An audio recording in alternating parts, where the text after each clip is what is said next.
Thank you for calling Peer Counseling. This is Vanessa. How may I help you? Peer Counseling, this is Jim. Peer Counseling at the William Way Center in Philadelphia is a free counseling service for the LGBT community and those with LGBT issues. Counselors are peers, and they assist with everything from coming out to loneliness, relationships, and other issues that affect members of the LGBT community and their concerned allies. They also give referrals to appropriate organizations as needed. No appointments are necessary. Clients just need to call or walk in and ask to speak to a counselor. This has proven to be an invaluable service to scores of people in the community, providing a haven for those who may have no one else to talk to and leaving them with a lasting therapeutic effect. So people call in about all kinds of things, but I think generally it's like a feeling of people who are they're looking for connection. I think that's like a big thing, is people who are isolated, and they just don't know where to turn. I have had some callers at Peer Counseling where they have said, they started to come out, they started dressing and trying to live not full-time, but living in their gender identity, and just, the remarks they get, the remarks they get or the snares they get in public, were a little overwhelming to them. I've talked to men who have been married and then come out and feel the family treated them differently once they became a couple with someone. Not when they came out so much, the family accepted them as, oh yes, they're gay. But when the family realized that they had a partner, then they became sexualized. Well, I'd say most people who call that are struggling with their sexuality don't like the label, period. They'll say, I think I might be gay, I'm not sure, and I understand that completely. I've definitely had a few calls, like people who, like if their parents walk in, they have to hang up really quickly, or like definitely one kid who was like isolated and lived outside of the city. The comment I get most regarding being trans, whether it's transsexual or cross-dresser or anywhere in the transgender umbrella, is from my clients that it's reassuring that they're not alone. My biological mother, kind of feels a disconnect, especially when you're older and you come out, because you aren't, like, she used to bring home an advocate, and she's 20 years older than the people that are in those magazines. And so I feel like I get a lot of those calls. Not younger kids, but a lot of people who have come out when they're 40 or have had a same-sex relationship outside their marriage or whatever it is, and they don't understand these feelings that they're having. I talked to like an older woman who was like just starting to date again, and none of her friends were gay, and so she just was, she was like going through some relationship troubles, but she just didn't have a support network of people who would understand like what she was going through, and so like it's this place to turn when you're not sure. Some of the main concerns for the overall about trans clients are they going to be accepted when they come out? Is their job going to allow them to keep working when they come out? Is their spouse and family going to accept them for who they are?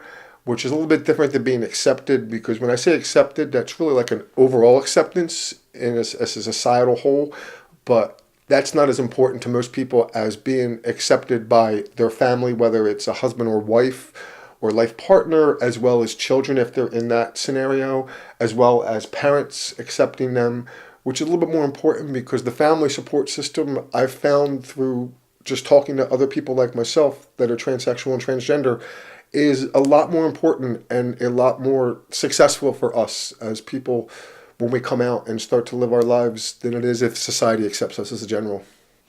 I think a lot of men have trouble in the workplace, that a place where they've been a long time and been perceived as a straight man with a family, who now come out, and whether it's their own notion or it's palpable that now they're perceived as a gay man, so they feel they have to butch it up a little bit, act more like a man at work, so people think they haven't changed any.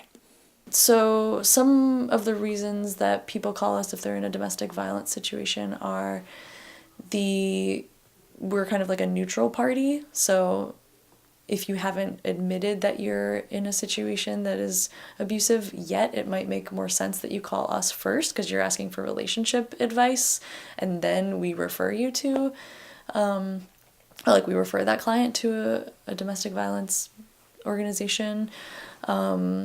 Another reason might be that you're just concerned, like if a client might be concerned that if they contact one of those organizations, like their relationship isn't going to be understood, or that their relationship could be like confused in some way, or they're just not sure if this is like a gay friendly organization or not. So they might just not be sure, so they come to us first.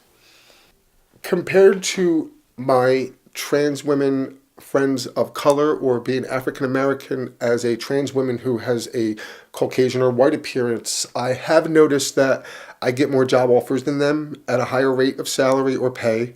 I've also noticed that my opinion is a little bit more respected than theirs just because of the quote unquote white privilege that comes with me.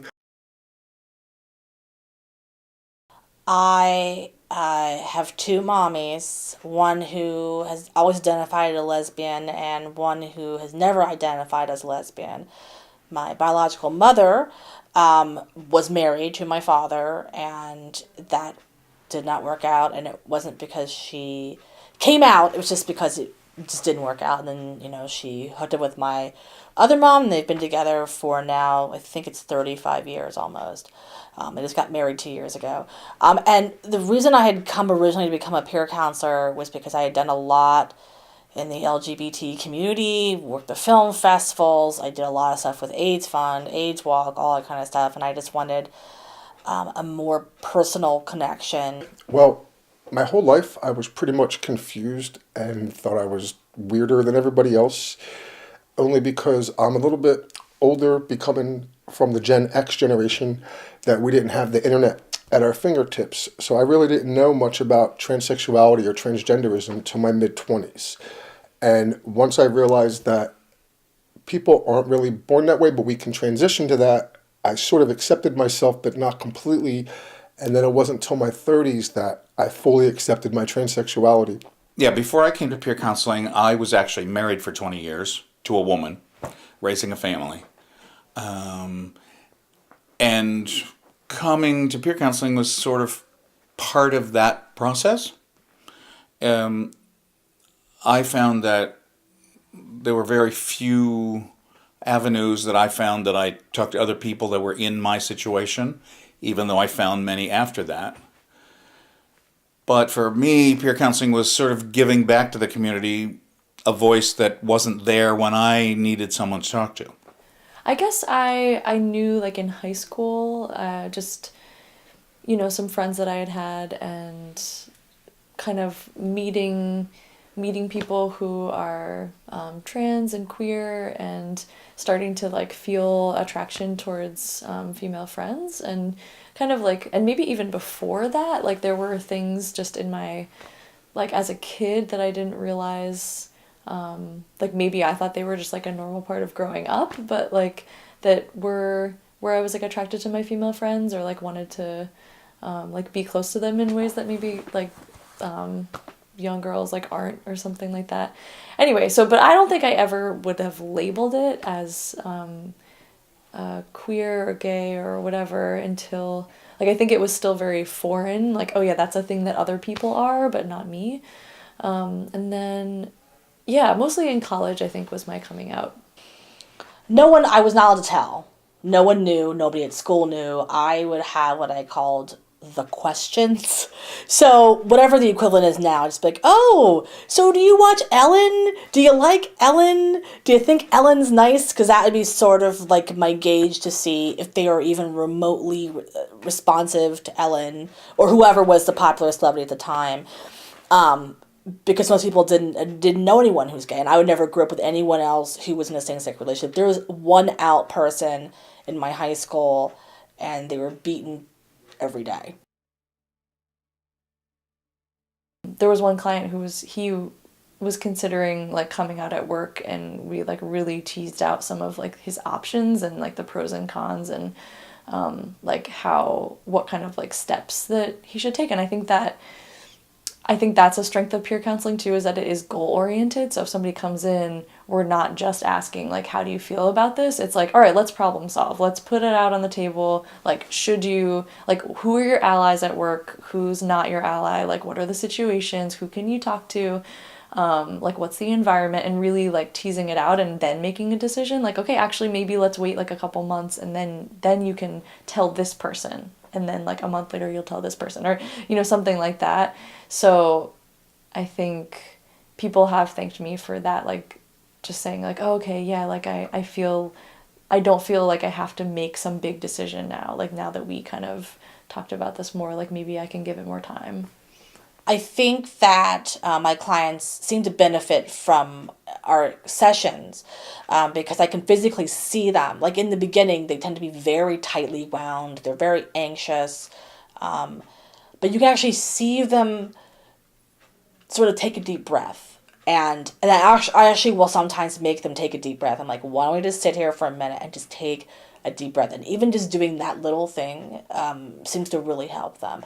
And also, I asked them, I said, how are you doing? Do you feel better? Is there something else you want to talk about? I always check in, because just because they seem okay and they want to give the right answer, they may not be feeling okay. And I always check, and I'd say 80% of the time, they say, I feel so much better just to have talked to anyone. Or sometimes they'll say, I haven't told anyone ever about this thing, about coming out or wanting to transition or whatever it is. And you can just hear it, or you can physically see it, and it's an amazing. It is about them always, but sometimes it's a little bit about you, because no matter how crappy your day has been that day, if you know that you've helped one person, it does make you feel a little better too. Peer counseling is an anonymous service that provides 8 free sessions per year. Though basic demographics such as race and gender are collected, you do not have to provide any identifying information. So if you would like to access the peer counseling services at the William Way Center, call between 6 p.m. and 9 p.m. Eastern Time at 215-732-TALK.